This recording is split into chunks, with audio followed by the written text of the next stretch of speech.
زه ذکر کومه خو ویړه باندې مې نه لګي.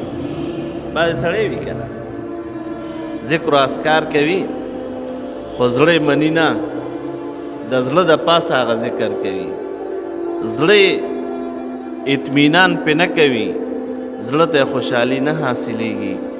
نبی کریم صلی الله علیه وسلم مبارک فرمایي کم سړی چې لا اله الا الله ډېر ډېر وایي نو د دې انسان د عمل نامې نه بدۍ ورانولی شي او نیکي پکې لیکلی شي.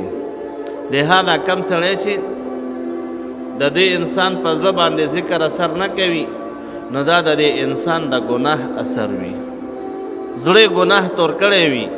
نبی کریم صلی الله علیه وسلم مبارک فرمایي یو سړی یو ګناه کوي او دا د هغې نه توبه نه وباسي، ګناه وکړي نو په زړه باندې تور داغ ولګي او دا ګناه بیا کوي توبه نه وباسي، بیا کوي توبه نه وباسي، حتی که چې هغه ګناه په وجه باندې زړه تک تور شي نو بیا باندې نیک عمل اثر نه کوي.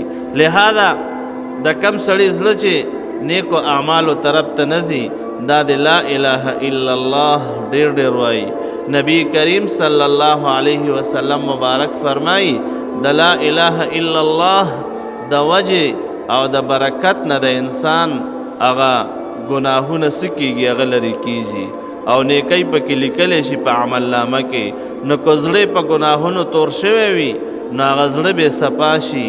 او بل نبی کریم صلی الله علیه وسلم مبارک فرمایي چې زړه ته هم ګورئ زنګ لګي، زنګ لکه څنګه چې اوسپنې ته زنګ لګي. نو لهذا د قرآن پاک په تلاوت سره په دې سره د انسان د زړه صفا کېږي.